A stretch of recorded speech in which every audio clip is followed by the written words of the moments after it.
Quý vị đang đến với chương trình Điểm tin quốc tế ngày 5 tháng 10.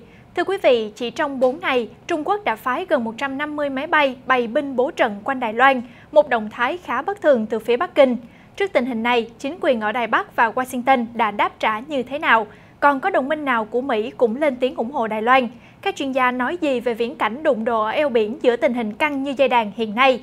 Xin mời quý vị theo dõi điểm nóng của FBNC để tìm hiểu các vấn đề nêu trên.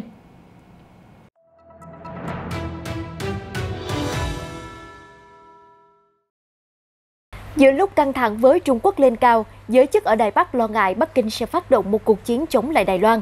Hơn thế, nhà lãnh đạo Thái Anh Văn còn cảnh báo việc hòn đảo rơi vào tay Trung Quốc sẽ gây hậu quả thảm khốc cho nền hòa bình ở châu Á. Lời tuyên bố trên của bà Thái được đưa ra trong bài viết đăng trên tạp chí Foreign Affairs của Mỹ vào ngày 5 tháng 10. Cụ thể, trong bài viết, nhà lãnh đạo Thái Anh Văn cho rằng khi các nước ngày càng nhận ra mối đe dọa từ Trung Quốc thì họ nên hiểu giá trị của việc hợp tác với Đài Loan. Họ nên nhớ rằng nếu Đài Loan sụp đổ, hậu quả sẽ rất thảm khốc đối với nền hòa bình khu vực và hệ thống liên minh dân chủ, trích lời bà Thái viết trên tạp chí Foreign Affairs. Bà khẳng định Đài Loan không hướng đến đối đầu quân sự mà muốn chung sống hòa bình với các nước láng giềng. Nhưng nhà lãnh đạo nhấn mạnh nếu nền dân chủ và cách sống bị đe dọa, Đài Loan sẽ làm bất kỳ điều gì cần thiết để tự vệ. Người dân hòn đảo sẽ vùng lên nếu sự tồn tại của Đài Loan bị đe dọa, bà Thái cho biết. Không chỉ khẳng định ý chí mạnh mẽ của 23 triệu dân yêu dân chủ, giới chức Đài Bắc còn tuyên bố hòn đảo này đang chuẩn bị cho một cuộc chiến tranh với Trung Quốc. Theo Taiwan News, ông Ngô Chiêu Tiếp, người đứng đầu cơ quan phòng vệ Đài Loan, đã phát biểu như thế với đài ABC của Úc vào ngày 4 tháng 10. Ông còn cho biết Đài Loan hiện cũng đang theo dõi chặt chẽ tình hình để phát hiện xem Bắc Kinh có đang cố gắng sử dụng vũ lực để đánh lạc hướng người dân khỏi các vấn đề trong nước hay không. Hôm qua, quân đội Trung Quốc lại thiết lập kỷ lục mới là triển khai đến 56 máy bay chiến đấu, xâm phạm vào vùng nhận dạng phòng không ATIZ của Đài Loan. Như vậy, chỉ trong vòng 4 ngày qua, đã có gần 150 máy bay bày binh bố trận xung quanh hòn đảo tự trị. Nhận định về khả năng xảy ra đụng độ quân sự, theo một chuyên gia Trung Quốc cho biết, việc Đài Bắc và Bắc Kinh thiếu các kênh liên lạc đã làm tăng nguy cơ leo thang căng thẳng ở hai bờ eo biển. Zhang Zhusheng, nhà nghiên cứu từng làm việc cho quân đội Trung Quốc nhận định, kênh liên lạc giữa Mỹ và Trung Quốc giúp hai bên phần nào né tránh xung đột quân sự.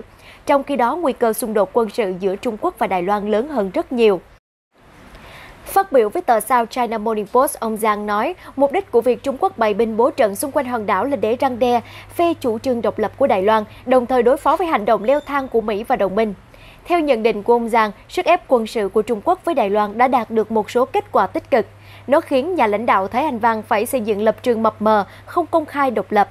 Ông Zhang nói, tuy nhiên, chuyên gia cảnh báo trong tình huống xấu nhất, quân đội Trung Quốc có thể sẽ hành động để chứng minh sức mạnh vượt trội trước Đài Loan.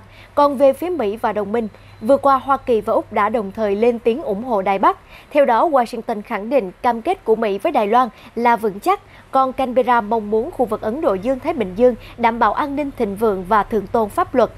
Chưa hết, Taiwan News còn đưa tin 3 tàu sân bay của Mỹ và Anh cùng một tàu sân bay trực thăng của Nhật Bản đã tiến hành các cuộc tập trận chung ngay phía Bắc Đài Loan hồi cuối tuần qua. Tham gia cuộc tập trận còn có các tàu chiến của Hải quân Hoàng gia Hà Lan, Canada và New Zealand, bao gồm tổng cộng 17 tàu chiến từ 6 quốc gia.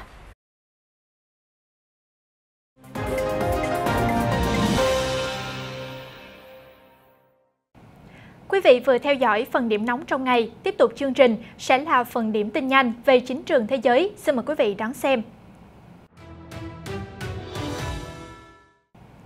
Thưa quý vị, căng thẳng tiếp tục tăng nhiệt ở châu Á. Malaysia vừa qua đã triệu đại sứ Trung Quốc nhằm phản đối sự hiện diện của nhiều tàu tại vùng đặc quyền kinh tế nước này. Ngoài ra, Kuala Lumpur cũng cáo buộc Bắc Kinh vi phạm luật pháp quốc tế khi triển khai tàu ở ngoài khơi hai bang của nước này. Đây là lần thứ hai Malaysia triệu đại sứ Trung Quốc trong năm nay vì các hành động của Bắc Kinh trên Biển Đông. Trong một diễn biến khác, Tổ chức Hợp tác Thượng Hải SCO do Trung Quốc và Nga dẫn đầu vừa tiến hành tập trận chung chống lại các lực lượng cực đoan tấn công bằng máy bay không người lái UAV.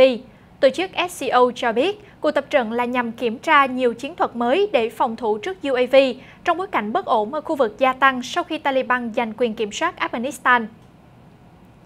Thưa quý vị, tân Thủ tướng Nhật Bản Fumio Kishida hôm nay cho biết, ông vừa nhận được thông điệp mạnh mẽ từ Tổng thống Mỹ Joe Biden rằng hai nước cam kết bảo vệ quần đảo tranh chấp Senkaku trên biển Hoa Đông. Cuộc điện đàm giữa Tokyo và Washington diễn ra sáng nay và đôi bên tái khẳng định sự hợp tác mạnh mẽ để bảo vệ, duy trì khu vực Ấn Độ Dương-Thái Bình Dương tự do và rộng mở. Mặt khác, tân Thủ tướng Kishida mới đây còn tỏ ra ngờ vực liệu Trung Quốc có đảm bảo các tiêu chuẩn để gia nhập Hiệp định Đối tác Toàn diện và Tiến bộ Xuyên Thái Bình Dương CPTPP hay không. Hiệp định này yêu cầu các nước thành viên phải đạt tiêu chuẩn cao về tự do thương mại, theo ông Kishida nhấn mạnh trong cuộc họp báo đầu tiên ở cương vị mới vào hôm thứ Hai, ngày 4 tháng 10.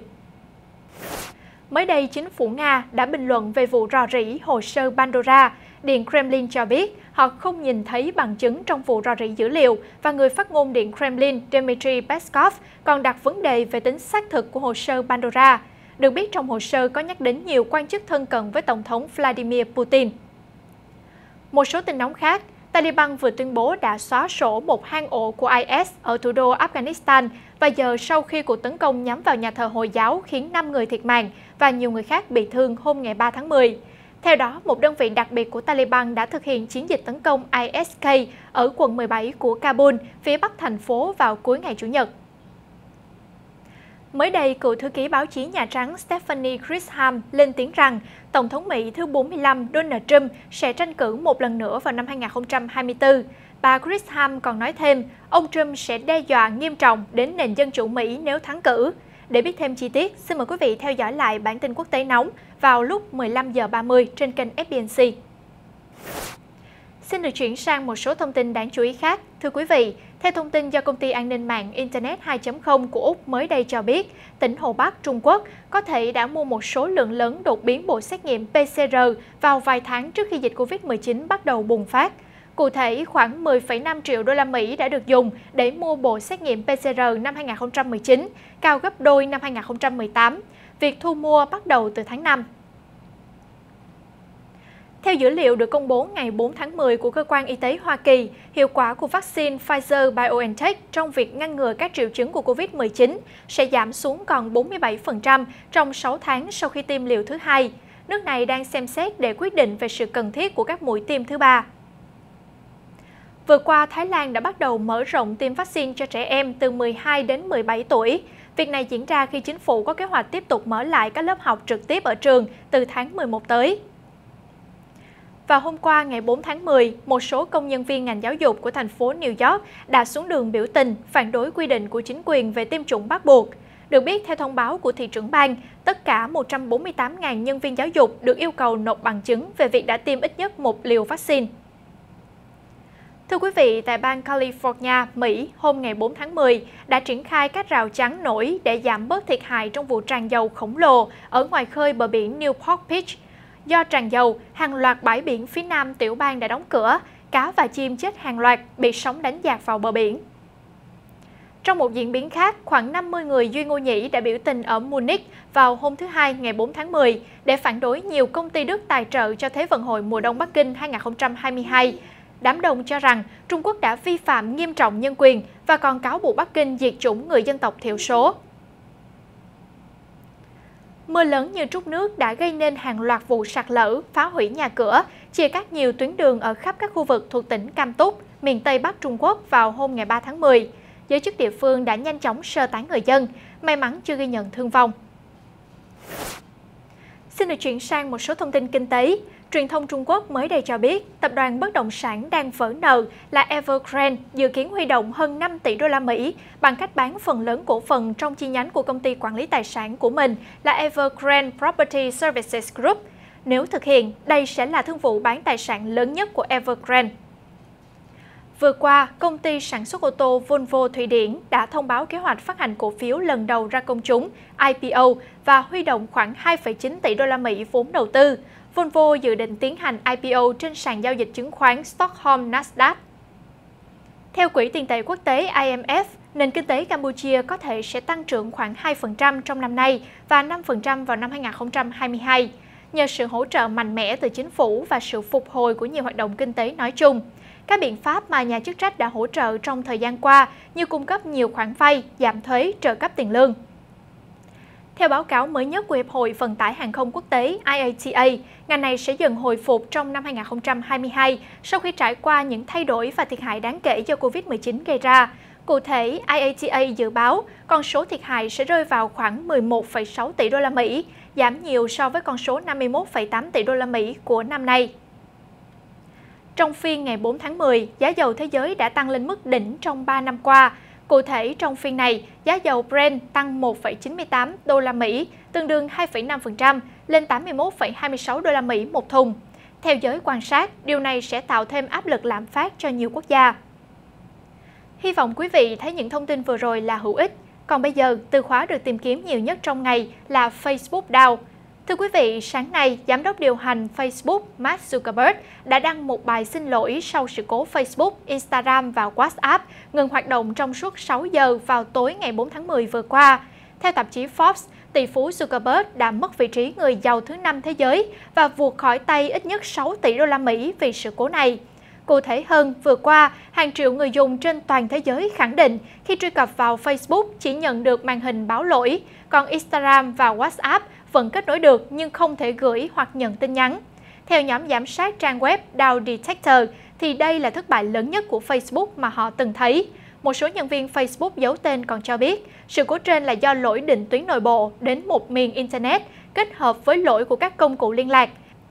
Đây là đòn giáng thứ hai vào gã khổng lồ truyền thông xã hội trong thời gian gần đây, sau khi công ty bị cáo buộc ưu tiên lợi nhuận hơn là kiểm soát những bài đăng gây thù ghét và thông tin sai lệch. Quý vị đang theo dõi chương trình điểm tin quốc tế. Quý vị thân mến, khi nhắc đến Barbie, chúng ta thường liên tưởng đến những búp bê trong bộ cánh lộng lẫy. Thế nhưng thật ra, trong thời gian qua, hãng Mattel còn tung ra các bé Barbie đặc biệt nhằm truyền cảm hứng cho niềm đam mê khám phá vũ trụ của các bạn nhỏ.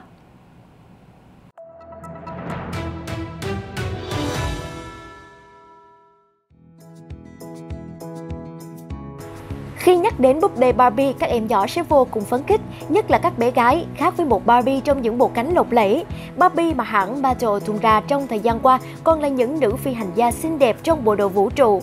Cũng nhằm đánh thức giấc mơ làm trong ngành vũ trụ của các cô gái và chàng trai trẻ trong tương lai, cơ quan vũ trụ châu Âu và hãng sản xuất đồ chơi khổng lồ mới đây đã nảy ra một ý tưởng thú vị. Búp bê Barbie với tạo hình từ Samantha Cristoforetti, người phụ nữ Ý đầu tiên bay vào vũ trụ, vừa có trải nghiệm trong môi trường không trọng lực cùng các vị chuyên gia. Đây là bước đầu tiên trong quá trình chuẩn bị của một du hành gia trước khi bay ra khỏi trái đất. Phi hành gia Cristoforetti chia sẻ trong một đoạn video rằng: "Tôi thực sự hy vọng những hình ảnh đầy phấn khích như thế này sẽ thổi bùng niềm đam mê trong trái tim của các cô gái hay chàng trai nào đó, niềm đam mê với không gian và khoa học công nghệ." Là một phần dự án, búp bê Barbie còn chia sẻ nguồn tài liệu kiến thức về ngành không gian vũ trụ trên website của mình. Được biết, sự kiện nhằm chào mừng tuần lễ vũ trụ thế giới bắt đầu từ ngày 4 tháng 10.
Những thông tin về búp bê Barbie cũng đã khép lại chương trình điểm tin quốc tế hôm nay. Xin chân thành cảm ơn quý vị đã quan tâm theo dõi. Xin chào tạm biệt và hẹn gặp lại quý vị vào ngày mai trên các nền tảng của FBNC.